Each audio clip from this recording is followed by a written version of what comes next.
ការវីដេអូមុនដែរគឺខ្ញុំនិយាយតាក់ទងទៅនឹងដំណើរវិវត្តអាជីពចាប់តាំងពីយើងអាយុ7ឆ្នាំរហូតដល់យើងចូលនិវត្តន៍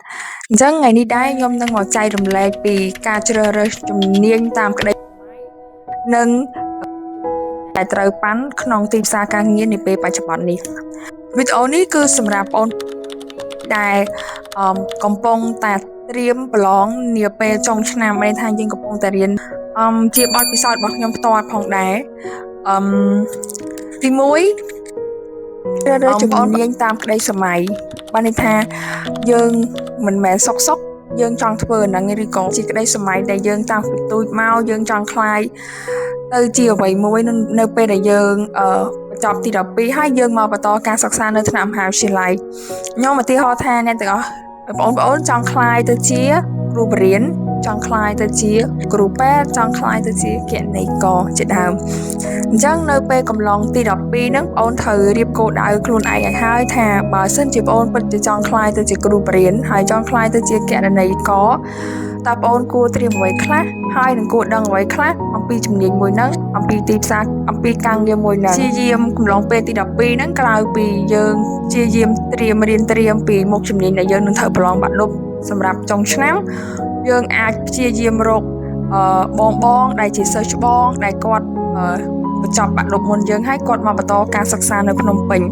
ហើយក៏សួរបងណាដែលគាត់ធ្លាប់លោកនៅក្នុងវិស័យនឹងមុនដូចគ្នាថាបើសិនជាយើងចង់ក្លាយទៅជាគ្រូបរិញ្ញាយើងអាចសួរបងណាដែលគាត់កំពុងតែរៀនគ្រូភាសាឬក៏កំពុងតែក្លាយទៅជាគ្រូបរិញ្ញាយើងអាចសួរបទពិសោធន៍របស់គាត់ថាតើយើងធ្វើម៉េចយើងគួររៀនបែបម៉េចឬក៏យើងគួរទៅរកសាលាណាដើម្បីអាចឲ្យយើងក្លាយទៅជាគ្រូបរិញ្ញាដែលល្អម្នាក់នៅពេលបើសិនជាយើងចង់ក្លាយទៅជាគណនេយ្យករយើងអាចព្យាយាមរកបងប្អូនឬក៏សិស្សច្បងណាដែលគាត់កំពុងតែរៀនផ្នែកហ្នឹងឬគាត់កំពុងតែបម្រើការងារនៅក្នុងផ្នែកហ្នឹងអញ្ចឹងវាគឺជាបទពិសោធន៍មួយកំឡុងពេលបាក់ឌុបយើងហ្នឹងគឺអាចឲ្យយើងដឹងព័ត៌មានខ្លះដើម្បីឲ្យយើងបានត្រៀមខ្លួនយ៉ាងហោចណាស់ក៏យើងមានកម្លាំងចិត្តថា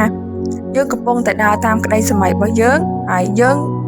បានន័យថាយើងមានកម្លាំងចិត្តនៅក្នុងការប្រឹងប្រែងរៀនសូត្របានន័យយើងដាក់គោលដៅរបស់យើងថាយើងចង់ក្លាយទៅជាគណនេយ្យករអញ្ចឹងអត់មានអីឧបសគ្គអីមករារាំងយើងបាននេះព័ត៌មានឲ្យបានច្រើនតាក់ទងទៅនឹងជំនាញរបស់យើងនៅពេលដែលរៀនចប់ដោយសារតែមែនតើការព័ត៌មានដែលតាក់ទងទៅនឹងជំនាញរបស់យើងហ្នឹងឥឡូវគឺពេល social media ទាំងអស់មិនថា YouTube TikTok ឬក៏ Facebook នោះទេគឺមានការផុសជាច្រើនហើយក៏មានសាលាជាច្រើននៅពេលចុងឆ្នាំឬក៏ពាក់កណ្ដាលឆ្នាំអីគឺគេចាប់ដើមដើរប្រម៉ូទតាមសាលាថាសាលាគេនេះមានជំនាញអីអញ្ចឹងដើម្បីឲ្យបងប្អូនទី12បានត្រៀមចំណុចហ្នឹងក៏បងប្អូនត្រូវចាប់អារម្មណ៍ដែរហើយត្រូវតែព័ត៌មានឲ្យបានច្រើនតាក់ទងទៅនឹងជំនាញដែលយើងចង់រៀននឹងផងដែរមួយទៀតតាក់ទងទៅនឹងសាលាដែលមានជំនាញដែលបងអូនចង់រៀនឧទាហរណ៍ថាអូនចង់ធ្វើជាគណនេយ្យករអញ្ចឹងត្រូវស្វែងរកសាលាមួយណាដែលគេបរៀនឲ្យខ្លាយទៅជាគណនេយ្យករដែលមានជំនាញហើយនឹងទទួលបានអត្ថប្រយោជន៍ច្រើនបន្ទាប់ពីយើងរៀនចប់ចំណុចហ្នឹងក៏ជាចំណុចដ៏សំខាន់មួយដែរតាក់ទងទៅនឹងសាលាព្រោះពីមកឆុងនេះខ្ញុំគិតថាបើសិនជាសាលាដែលយើងជ្រើសរើសល្អសាលាដែលយើងជ្រើសរើសទៅមានទំនុកចិត្តបានន័យថាពេលដែលយើងហើយជាសាលានៅក្នុងក្តីសម័យរបស់យើងទៀតយើងត្រូវគិតចំណុចហ្នឹងគឺធ្វើឲ្យយើងមានអារម្មណ៍ថាយើងចង់រៀនធ្វើឲ្យមានអារម្មណ៍ថាយើងមានទំនុកមោទនភាពចំពោះខ្លួនឯងដែលបានរៀននៅសាលាមួយដែលជាក្តីសាលានៅក្នុងក្តីសម័យរបស់យើងអញ្ចឹងហ្នឹងក៏ជាចំណែកមួយធ្វើឲ្យយើងសម្រេចនៃក្តីសម័យដែលចង់ក្លាយទៅជាអ្វីមួយនៅពេលអនាគតរបស់យើងដូចគ្នាតាមសាលាគឺចោះទៅផ្សព្វផ្សាយដល់សិស្សនៅតាមទីជនបទយើងដាច់ស្រយាលហ្នឹងគឺក៏សាលាគេមានចោះទៅតាមនឹងដែរអញ្ចឹង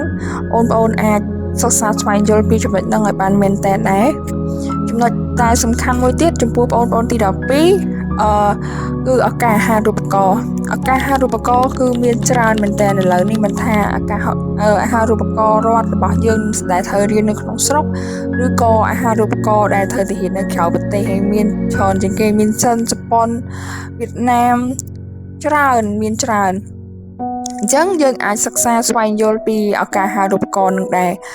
ចំពោះបងប្អូនដែលមានសមត្ថភាពហើយយើងគិតថាយើងអាចដាក់ហៅរូបករណ៍បានយើងអាចរៀនត្រៀមពីទី12ហ្នឹងក៏បានដែរជាខ្ញុំចេញវីដេអូនឹងឡើងមកព្រោះខ្ញុំចង់ឲ្យបងប្អូនដែលពេលដែលគាត់ប្រឡងចប់បាក់ឌុបហើយគឺគាត់អាចមានជំរើសពេលដែលគាត់មកភ្នំពេញគាត់មកបន្តការសិក្សានៅឆ្នាំមហាវិទ្យាល័យជំនាញណាគឺគាត់ចូលរៀនជំនាញហ្នឹងនៅសាលាហ្នឹងហ្មងកុំឲ្យបទពិសោធន៍ដូចខ្ញុំពេលដែលខ្ញុំចង់រៀនជំនាញហ្នឹងប៉ុន្តែខ្ញុំមិនដឹងថាសាលាហ្នឹងនៅណាគួរចាប់ផ្ដើមបែបណាហើយមានពីណាគេណែនាំគឺខ្ញុំអត់ទទួលបានព័ត៌មានហ្នឹងមែនហើយខ្ញុំមិនមែនជាចប់បាក់ឌុបឆ្ងាក់យូរឆ្នាំអីទេ2019ប៉ុន្តែខ្ញុំហាក់បីដូចជាអត់ទទួលបានព័ត៌មានហ្នឹងអាចនិយាយបានថាសម័យហ្នឹងខ្ញុំអត់ទលំទលាយទៅលើsocial media លើខ្លួនឯងអត់ព្យាយាមស្វែងរកព័ត៌មានលើខ្លួនឯងអញ្ចឹងខ្ញុំអត់ចង់ឲ្យបទពិសោធន៍ហ្នឹងវាច្រំដែរសម្រាប់បងប្អូនទី12នេះទេចំណុចទី2គឺទីផ្សារការងារយើងអាចនិយាយទាំងថាដោយសារតែតម្រូវការទីផ្សារការងាររបស់យើងយើងត្រូវតែសិក្សាអំពីថាតើសង្គមរបស់យើងនាពេលបច្ចុប្បន្នហ្នឹងការងារអ្វីដែលកំពុងតែមានតម្រូវការឧទាហរណ៍ដូចជាជំនាញ digital marketing គឺជាជំនាញមួយដែលកំពុងត្រូវប៉ាន់មែនតើ digital marketing បច្ចេកវិទ្យាបច្ចេកទេសសុខាភិបាលផ្សេងទាំងអស់ហ្នឹងគឺសិតសឹងតែជាជំនាញមួយដែលសង្គមយើងអាចខ្វះបានទេអញ្ចឹងថាតើយើងក្នុងការងារនៅក្នុងក្តីសម័យរបស់យើងនឹងមាននៅក្នុងការងារតម្រូវទីផ្សារការងារនាពេលបច្ចុប្បន្នទេបើសិនជាត្រូវតម្រូវការពិតមែនពិតជាល្អមែនតើប៉ុន្តែបើសិនជាអត់ទេយើងខ្លួនឯងក៏ត្រូវតែធ្វើឲ្យអាជីពឬក៏ជំនាញរបស់យើងនឹងคล้ายទៅជាជំនាញមួយដែលសង្គមគេត្រូវការដូចគ្នាយើងអាចទីផ្សារការងារហ្នឹងគឺសំដៅទៅលើការងារដែលធ្វើមិនចេះអស់មិនចេះហើយបានន័យថាយើងមានច្រើនទោះបីជាជំនាញយើងជាជំនាញមួយនឹងប៉ុន្តែយើងដាក់នៅចំណុចណាការងារក៏យើងអាចធ្វើបានដែរអញ្ចឹងក៏គួរចាប់អារម្មណ៍ដែរហើយយើងត្រូវគិតថាប៉ុន្តែពីខ្ញុំទៅពេលដែលបងប្អូនមករៀននៅភ្នំពេញចំណុចដែលយើងត្រូវតែពង្រឹងខ្លួនឯងមិនថាយើងរៀនជំនាញអីក៏ដោយកុំចោលស្អីសោះភាសានិងកុំព្យូទ័រភាសាមិនថាភាសាអង់គ្លេសភាសាចិនឬក៏ភាសាអីត្រូវតែមានជាដាច់ខាតត្រូវតែមាន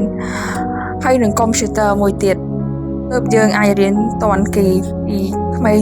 សុកខ្សែដូចខ្ញុំមករៀនភ្នំពេញខ្ញុំអត់ចេះប្រើកុំព្យូទ័រផងហ្នឹង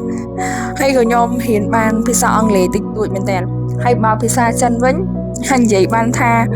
ការចេញពីពាក្យយើងស្ដាប់គេទៅហើយយើងអត់ដឹងថាពាក្យហ្នឹងមានន័យថាម៉េចខ្ញុំចាំពាក្យមួយថា